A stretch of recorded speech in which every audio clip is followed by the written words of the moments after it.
नमस्कार, जय भीम साथियों। दैनिक दस्तक पर आपका स्वागत है। मैं हूं आपका होस्ट जीपी गौतम। साथियों, इस समय सिर्फ महाराष्ट्र में चुनाव नहीं है, झारखंड में चुनाव नहीं है, बल्कि दिल्ली के जो चुनाव होने वाले हैं 2025 में फरवरी के महीने के आसपास, उन चुनावों की तैयारियों में बहुजन समाज पार्टी साथियों ज़्यादा जुटी हुई है और उन चुनाव पर बहुजन समाज पार्टी का ज़्यादा फोकस है। आपको इस बात को सुनकर थोड़ी सी हैरानी हो सकती है, आप चौंक सकते हैं कि भाई बहुजन समाज पार्टी जहां महाराष्ट्र में वर्तमान में चुनाव चल रहे हैं, झारखंड में चुनाव होने वाले हैं, कुछ राज्यों में उपचुनाव भी है जहां पर बहुजन समाज पार्टी अच्छा करती आ रही है, उन चुनावों पर बहुजन समाज पार्टी कम ध्यान दे रही है और दिल्ली चुनाव जो अभी इस साल है भी नहीं, उस चुनाव पर बहुजन समाज पार्टी क्यों फोकस कर रही है। तो साथियों, आपको ये थोड़ी सी हैरानी हो सकती है, लेकिन जो दिल्ली है वो देश की राजधानी है, यूपी से सटा हुआ इलाका है, पंजाब से सटा हुआ इलाका है, हरियाणा से सटा हुआ इलाका है, राजस्थान से सटा हुआ इलाका है। तो साथियों, ये जो पूरा एरिया है ये बहुजन समाज पार्टी के लिए काफ़ी उर्वरक रहता है। यहाँ पर अच्छी खासी संख्या में बहुजन समाज पार्टी ने जो पिछले चुनाव हैं उनमें काफ़ी अच्छा प्रदर्शन किया है। इसलिए बहुजन समाज पार्टी का जो ज़्यादा फोकस है साथियों वो दिल्ली चुनाव पर है और यहाँ पर बहुजन समाज पार्टी अपना जो ऐतिहासिक प्रदर्शन इस प्रदेश में रहा है, 14% के आसपास जो vote percent Bahujan Samaj party यहाँ पर लाने में कामयाब रही है, उसी वोट परसेंट को, उसी जनाधार को वापस पाने के लिए बहुजन समाज पार्टी साथियों एक गुप्त रणनीति पर काम कर रही है। क्या है वो रणनीति? सूत्रों से साथियों ये जानकारी मिली है जो आपके सामने हम शेयर कर रहे हैं। इसमें आने वाले समय में साथियों बदलाव भी हो सकता है, लेकिन फिलहाल बहुजन समाज पार्टी इस रणनीति को लेकर काम कर रही है और इसके लाभ और हानि इन दोनों को टटोल रही है जनता के बीच में जाकर। क्या है वो रणनीति साथियों, आपको बताऊंगा, लेकिन उस रणनीति पर काम कैसे हो रहा है वो आपको पहले बता देता हूं। आप जानते हैं दिल्ली में 70 विधानसभा सीटें हैं। इन 70 विधानसभा सीटों को कवर करने के लिए बहुजन समाज पार्टी ने जो दिल्ली की प्रदेश इकाई है साथियों, उसके अलावा अपने जो 4-5 खासम खास राजनेता रहे हैं जिनको यूपी में सत्ता का सुख भी मिला है और जो कुछ नए चेहरे हैं जो दिल्ली की राजधानी में एक्टिव रहते हैं, उन्होंने अपना स्वतंत्र रूप से अपनी पहचान बनाई है। ऐसे चेहरों को और पुराने जो बहुजन समाज पार्टी के वफादार रहे हैं, बहुजन समाज पार्टी की जो नेता हैं बहन कुमारी मायावती जी, उनकी वफादार हैं, उन पर ज़्यादा विश्वास करती है। ऐसे नेताओं का संयोजन बनाकर, मिश्रण बनाकर दिल्ली में उनको झोंका गया है। 5 ऐसे नेता हैं साथियों जिनमें पहला जो नाम आता है वो है सुदेश आर्य जी, काफ़ी चर्चित रहते हैं दिल्ली की राजधानी में, आप जानते हैं। उसके बाद स्मार्ट वकील के नाम से जाने जाते हैं एडवोकेट सुजीत सम्राट जी।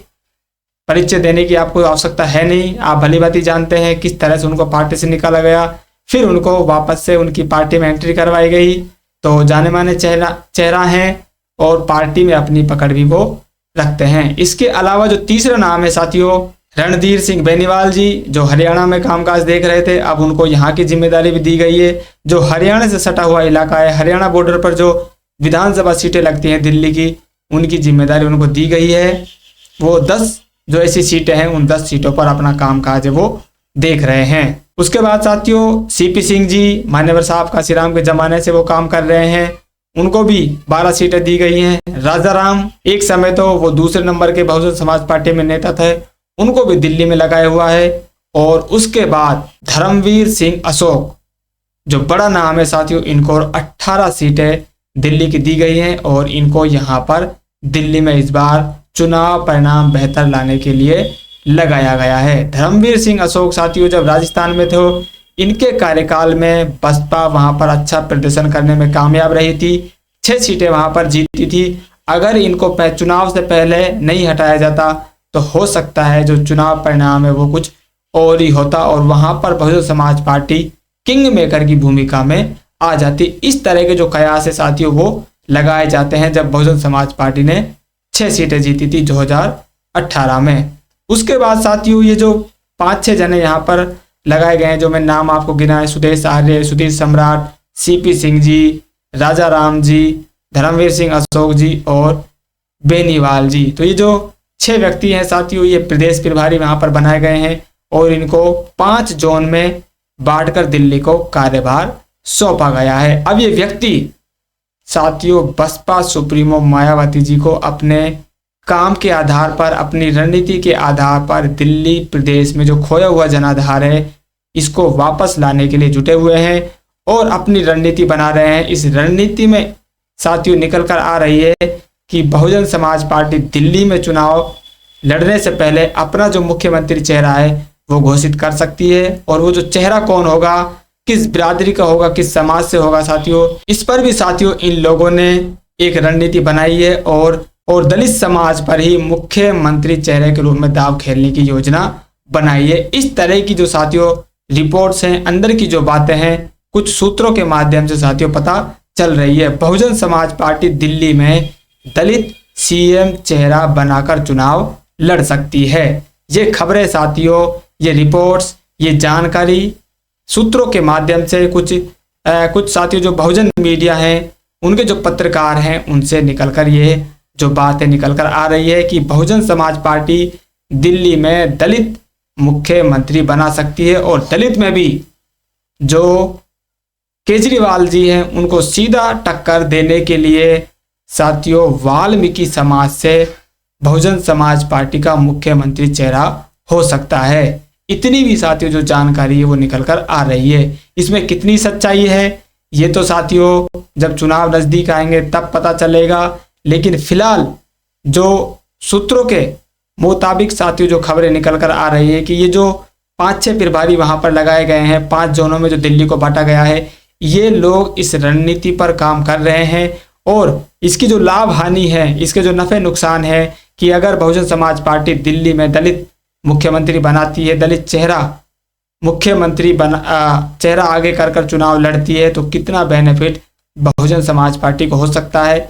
इस रणनीति पर काम चल रहा है, और ये लोग छोटे छोटे साथियों समूह में जाकर, छोटे छोटे दुकानों पर जाकर, झुग्गी झोपड़ियों में जाकर इस रणनीति को अमली जामा पहनाने में लगे हुए हैं और टटोल रहे हैं कि कितना नुकसान होगा और कितना फायदा होगा। इस तरह की जो बातें हैं साथियों अभी फिलहाल निकल कर आ रही है। आपको क्या लगता है, क्या बहुजन समाज पार्टी को दिल्ली में दलित मुख्यमंत्री चेहरा बनाकर चुनाव लड़ना चाहिए और दलित में भी खासकर वाल्मीकि समाज पर दांव खेलना चाहिए? कितना कारगर साबित होगा साथियों, आप अपनी राय कमेंट कर सकते हैं। वाल्मीकि समाज साथियों में नाम क्यों ले रहा हूं, क्योंकि यहाँ पर वाल्मीकि समाज की अच्छी खासी जनसंख्या रहती है। आप जानते हैं दलित समाज में इस जाति का जो शहरीकरण है वो जल्दी हुआ है, तो इस जाति की जो जनसंख्या है साथियों देश की राजधानी में काफी बड़ी संख्या में है, इसलिए इस जाति पर साथियों बहुजन समाज पार्टी दांव खेलने का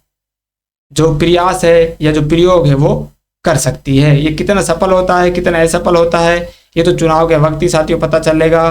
फिलहाल इस अपडेट में इतना ही, मिलते हैं नई अपडेट में, तब तक के लिए जय भीम।